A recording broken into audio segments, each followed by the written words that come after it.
दम भर को सांस ले ले ये जिंदगी के मेले दुनिया।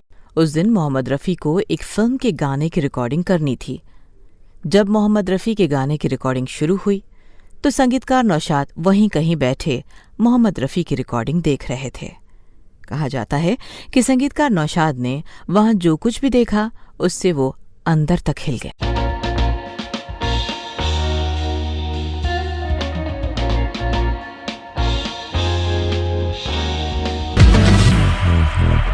दिल दिया दर्द लिया, दिल दिया दर्द लिया। नमस्कार, इस एपिसोड में हम बात करेंगे संगीतकार नौशाद की और गायक मोहम्मद रफ़ी की, उनके सफर की। साथ मेरे मेरा अफसाना चला जाएगा। दोस्तों, संगीतकार नौशाद और मोहम्मद रफ़ी का साथ सिर्फ खूबसूरत गाने बनाने तक सीमित नहीं था। नौशाद ने पूरी उम्र हर तरह से मोहम्मद रफ़ी का साथ दिया था। उस समय भी जब मोहम्मद रफ़ी अकेले पड़ गए थे। कहा जाता है कि 1969 में आराधना के बाद किशोर कुमार की हवा चली थी और मोहम्मद रफ़ी का ग्राफ नीचे चला गया था, तो मोहम्मद रफ़ी इससे बहुत ज़्यादा प्रभावित हुए। उनका मनोबल कमज़ोर पड़ गया। गायक मन्ना डे ने अपनी आत्मकथा में मोहम्मद रफ़ी की तब की मनोस्थिति का जिक्र कुछ यूं किया है। जब मैंने पहली बार बम्बई की फिल्म इंडस्ट्री में कदम रखा था, तब मोहम्मद रफ़ी फिल्म उद्योग की आंखों के तारे हुआ करते थे। उनके गाने लोगों के दिलों को छूते थे। किशोर कुमार के सीन में आने के बाद धीरे धीरे मोहम्मद रफ़ी की पकड़ कमज़ोर पड़ती गई। लोगों की पसंद के अनुसार तब ज़्यादातर फिल्म निर्माता अपनी फिल्मों के गानों के लिए किशोर कुमार को लेने लगे। कभी मजबूत स्थिति में रहे मोहम्मद रफ़ी को अब अपनी कमज़ोर होती स्थिति देखी नहीं गई। मोहम्मद रफ़ी यदि दुनिया की हर पल रंग बदलने वाली सच्चाई समझ जाते और उन्हें पहले जो कुछ मिला था उसी से संतोष कर लेते, तो उन्हें अपनी उपेक्षा पर इतनी ज़्यादा तकलीफ नहीं होती।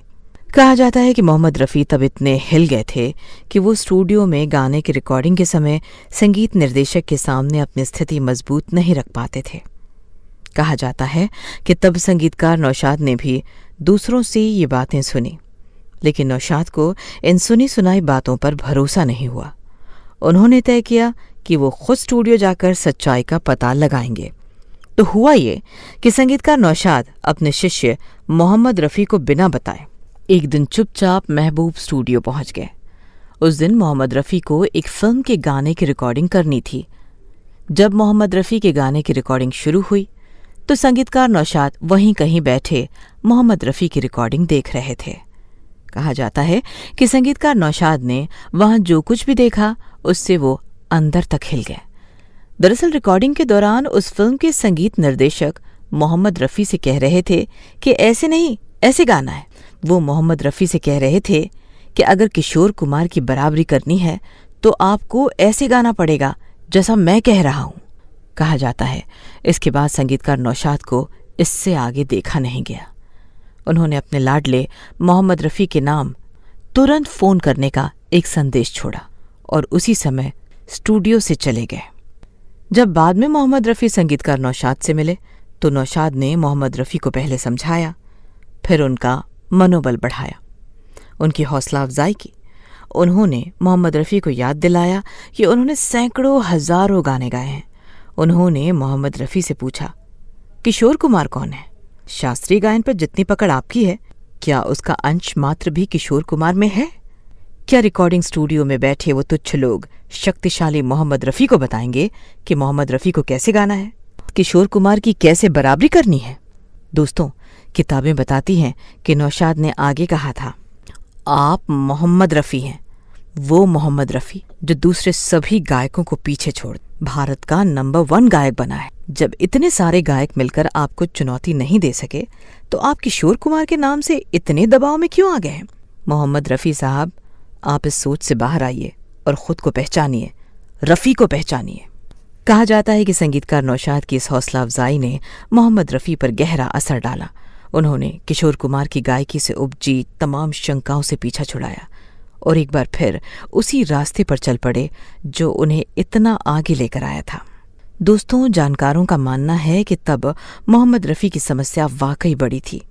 आराधना के बाद किशोर कुमार और राजेश खन्ना के नाम का एक मिला जुला तूफान उठा था, जिसने पूरी इंडस्ट्री को अपनी चपेट में ले लिया था।